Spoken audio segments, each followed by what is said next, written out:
สวัสดีพี่น้องมื้อนี้บ่าวเซาสิพาพี่น้องมาเบิ่งศูนย์แสดงพันธุ์สัตว์น้ำจังหวัดระยองเด้อพี่น้องเด้ออยู่ทางในนี่แหละเนาะพี่น้องเนาะตอนนี้กำลังเดินทางมาฮอดเนาะไปพี่น้องไปดูเบิ่งกันเลยปลาไหลอันนี้อันปลายังตัวนี้ดิหูช้างกลมช้างถ้าชื่อปลาหรือว่าชื่อปลาแต่ละชนิดที่เป็นจะเขียนใส่ไว้ทั้งเทิงของอันของกองน้ำเอาสามารถอ่านได้ปลาชนิดนี้ชื่อยังปลาชนิดนี้ชื่อยังคือทั้งเทิงเขียนไว้ทุกโตเลยครับเลยศูนย์ยังก่อนเกิดยังก็อยู่นี่นะเกิดยังก็แสดงพันธุ์สัตว์น้ำระยองศูนย์แสดงพันธุ์สัตว์น้ำระยองปลาเก๋านั่นปลาเก๋าตัวนี้หนึ่งปลาเก๋านี่ปลานักเล่นปิดปลาทู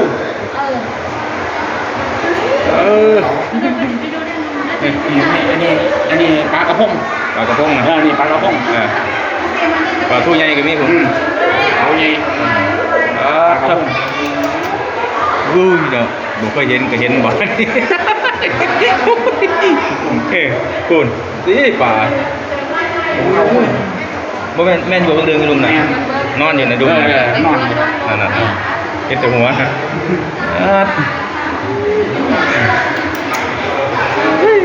อันนี้ตัวยังปลายังก่อนนะนั่นน่ะนี่ไงน่ะปลาเก๋านะบ่ตัวนี้เด้ไหนคือกันปลาเก๋าคือกันบ่เนี่ยเก๋าปลาทูนี่ปลาทูเนาะกินน่ะโอ้นั่นทูหางเหลืองน่ะนั่นทูหางเหลืองหางมีเบิดน่ะปลาทูที่เฮากินปลาทูอันนี้น่ะเคยได้เมื่อวางได้นี่เด้นี่ช่วงนี้ปลายังช่วงนี้กระพงปลากระพงโอ้ยนี่ครับเนาะนี่นะนี่ของเก่านี่เก๋ามาแล้วนี่อุ้ยน่าดิโอ้ยไปทางเอาไปต่อระวังทางลาดชัน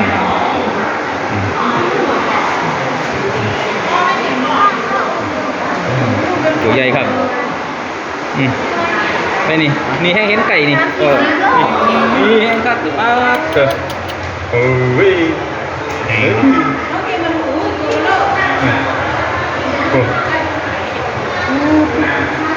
ถ่ายวิดีโอแล้วจัง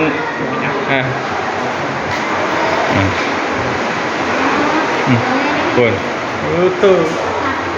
นี่ยืนประมาณจะโลป่ะนี่มีก้อนใหญ่อันนี้ตัวพูนนี่ปลาเก๋านั่นเหรอ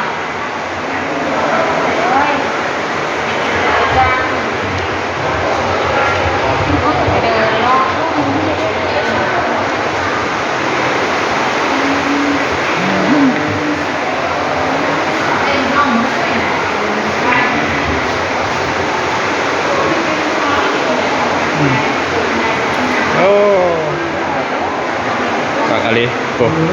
โอ้บักใหญ่เลยจักโลเนาะประมาณเนาะ40-50 โลหนูจัก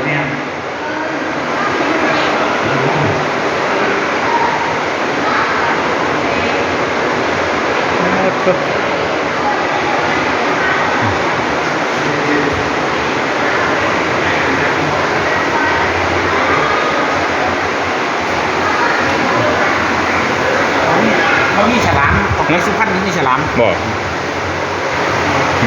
กอดอุโมงค์เลยก่อนเนี่ยอุโมงค์ปลาเลย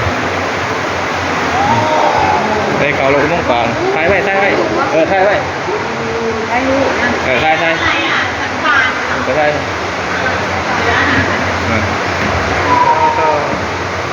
นี่ตัวใหญ่กว่าบ้าก็โอ้ได้หน่อยบาทนะเนี่ยผมนี่จะมากระโดดเลย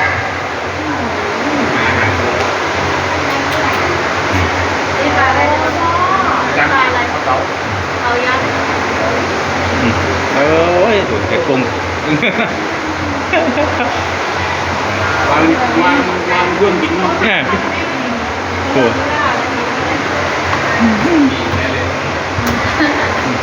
มันไม่มีใคร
หมูปลาสร้อยนกเขาปากหมู เขาบอก ปลาสร้อยนกเขาปากหมูชื่อที่อยู่เทิง กวาดคอยเขาบอก ปลาหมึกชื่อที่อยู่เทิงเนาะคือ มีปลาหมึกนี่ อันนี้ปลาหมึก แมน นี่หมึก กระดอง เด้หมึกกระดอง กระดอง ลายเสือกระดองหางแหลม แบบเลยนะ ใส่ลายเสือได้เนาะนี่บอกโอ้ย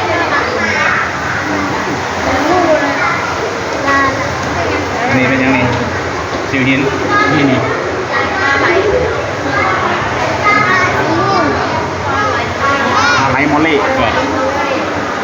นั่น ดูดินั่นแหละปลาไหล อะไรมาเลยยักษ์อันนี้ปลาเชียวหินหมดเลยปลาเชียวหินเปิดปลาไหลมาเลยยักษ์ถูกนอดหลานเลย น้ำตาล อันนี้ปลาเต้าจุกน้ำตาลหรือปลาทีแด ปลาเก๋าปลาทูน้ำตาล ปลาตุ๊กแกนะปลาตุ๊กแก ปลาตุ๊กแก อันนี้ไปใช้หรอ ให้ไปใช้ตัวนี้ไล่ๆนะปลาไหลโมเลมาลายสิ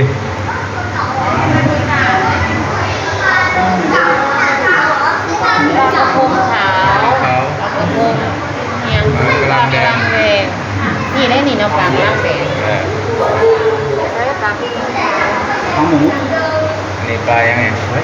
ปลาหมูสีแก้มแดงปลาหมู แดง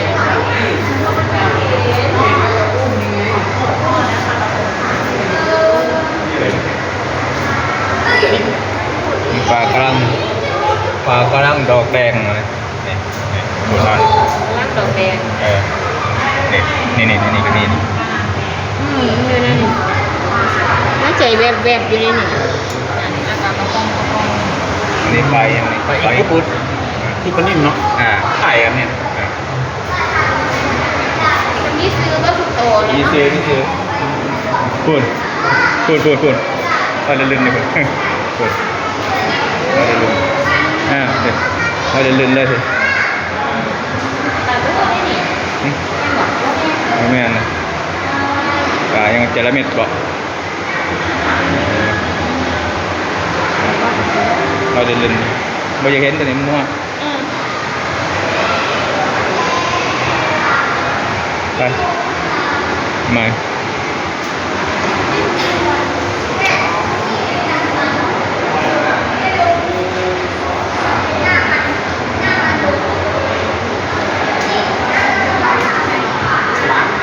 ฮะ ฉลามหน่อย ฉลามอีก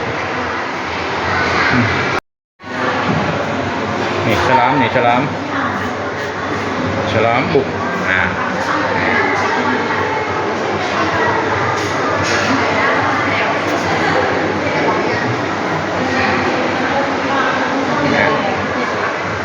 ปลาฉลาม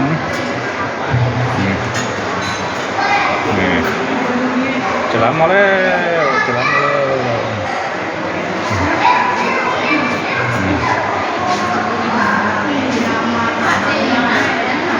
ปลาฉลามมาแล้ว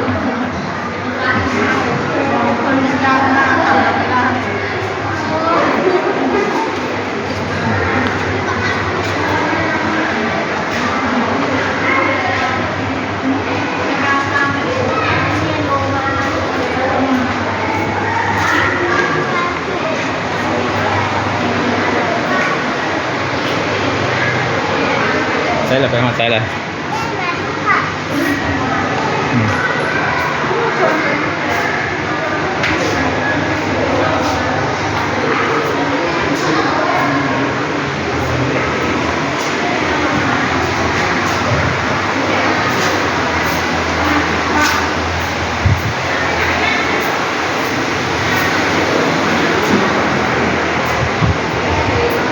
เก่าว่าทั้งเก่าเลยเนี่ยมาก่อนให้เก่าอีกเลย ผมมันนี่เนาะจมบอกเก๋า เสร็จแล้วนำคุณเนาะ หนังคุณ นำคุณ เขาไม่ทันเลยล่ะตะกี้น้ำมันใสเลย คนร้ายคนนี้ แมน คุณเลยบนชัดอ่านี่มันเป็นตัวใหญ่ ว้ายแค่ในชุดนี่กระเป๋า ๆกินได้เบิดเลยเนาะปลาเนาะ เขาแค่นี้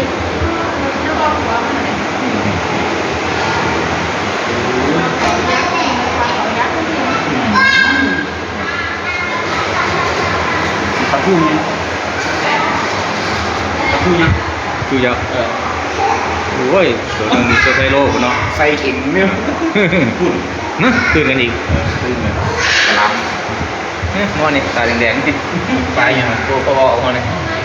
ปลาอย่างห้ามเลยห้ามดีด้วยกัน ก็ตัวที่จะพูดตรงๆครับ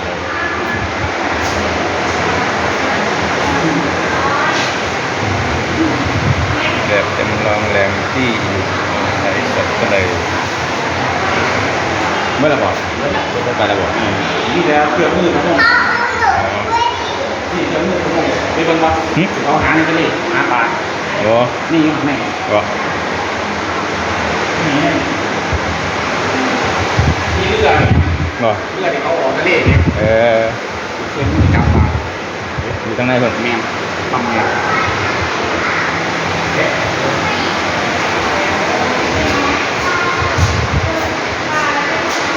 มาจากพีเด้อมาจากพีเด้อ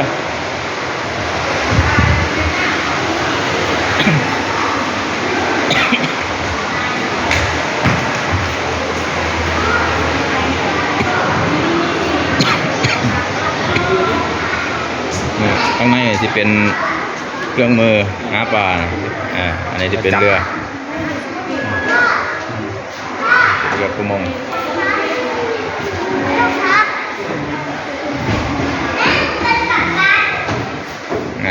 ะมงเครื่องมือหาปลาในรอบนึก มีลองกุ้ง รอบมือ ลูกปลาเก๋า ใส่ปลาดุกทะเลเครื่องมือประมงขึ้นบ้านหลอกปลามียังตัวนี้ ทุ่นลูกแก้ว ขึ้นลูกแก้ว ไส้ ไส้ขอบไส้ขวบ บ่อหวบใช่ ขวบ คอเหรอ ใส่ถุงมือรอบทุ่งรอบกุ้ง นี่คืออะไรเหนียวแล้วปักชั้นเดียว ฉมวก แล้วปักสองชั้นเขาเอาไปเห็นไหมเนาะโอ๊ย นี่ เรือนี่แจ็คปาเต้เรืออวนล่า อืม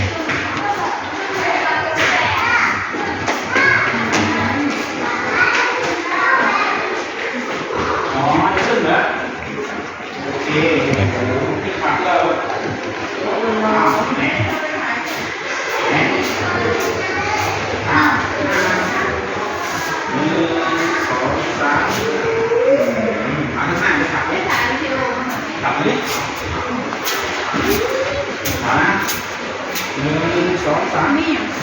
มันยัง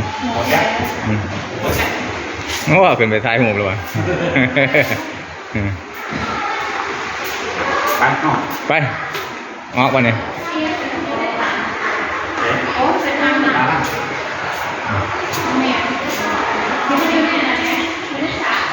เนื้อหาปลาทะเล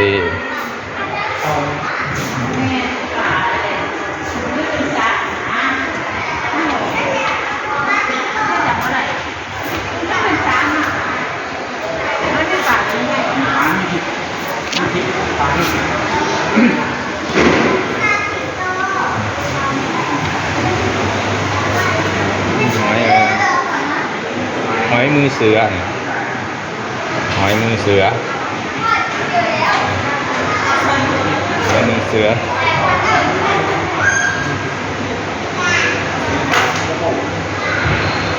ตัวนี้ปลานี่พิษจับอะไรนะปลานี่พิษ ปลามีพิษ เห็นในน้ำลูก ปลามีพิษบอกไหนไปโอ้สัตว์เนี่ยสัตว์ทะเลที่เป็นอันตรายจับต้องไม่ได้ ปลาเขากระเป๋า เออ โฟกัสต่อใช่ปะ มีปลายนะ โอ้ดูดิ ปลายังไง ด้วยนี่ไม่รู้ อันนี้เขาเรียกปลาสิงโต ไม่เชื่อปลาดิ้งโตจับอะไรมั้งบอก อันนี้ เป็น มัน เป็นพิษนะ มีดเนี่ย นะ มีดมันน่ะเนี่ยนะเข็มเลย เป็นพิษปลาพวกนี้จับอะไรเห็นอยู่ทะเลนี่ต้องเห็นอยู่ทะเลไหมจับอะไร เม่นทะเลมีบ่ได้เลยอันนี้เม่น เห็นทะเล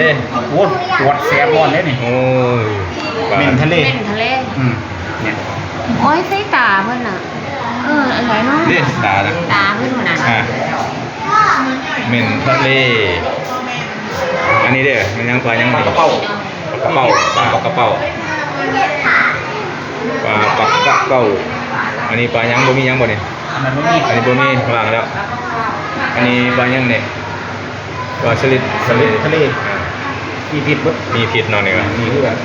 ปลากระเป้า อ่า ปลากระเป้า นี่ก็ปลากระเป้า กิ อี น ก ตายเลยนี่ ฮะ กินตายเลย ปลากระเป้านี่เนาะ เออ อ๋อกินตายเลยมีพิษนายแรง แม่กินตายเนี่ยมันทำเสียชีวิตอ่ะปลากระเป้าเหลี่ยม อ่า นี่ก็เลยอันตรายกว่านี้ แม่เบิดเลยเนี่ย นั่นล่ะนี่ก็อันตรายเห็นนี่ยันเอามาปีกเลยเนาะ เตายังเนี่ยเตาเทบ่ เห็นป่ะ เตาเทบ่ ไม่ได้ก็อย่างเงี้ยมันก็เป็นหาเจ้าเนี่ยตากระเบน แม่งดาทะเล ตากระเบนหรอ นี่แม่งดาทะเล ตั้งแต่เลยตายหรือยังนี่ ตากระเบน ตายบ่หรือยัง ตากระเบนตัวใหญ่เลยอันนี้ไม่ตาบอก งานดาทะเล แม่งดาทะเลก็ได้ตายเลย อืม นี่ที่เงียบเงียบเพื่อ มันอยู่เสียไม่ใช่อยู่หนึ่ง มันเรื่องนี่บ่ แม่งดา ไม่ ทะเล ด่าพิษได้นี่ แม่งมันก็เลยไปเอา ไปโอเคโอเคไปละแบบนี้ไปงามอยู่เป็นพิษ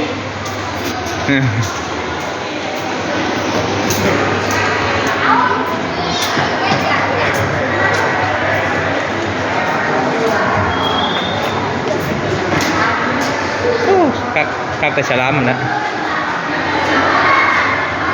ไปคุณพี่อีก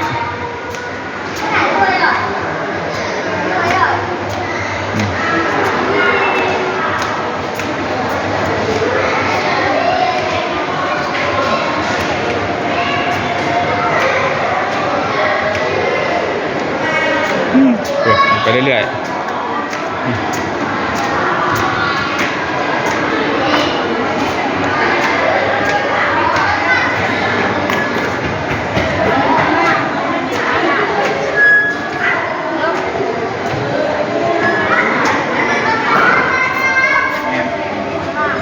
โมมี่เนาะ ที่มันอยู่ในสาไม่ทันเลย ๆไปกลับแล้วบัดนี้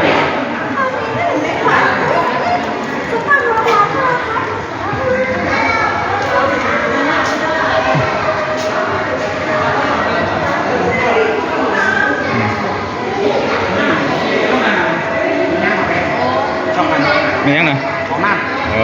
ไปได้นะ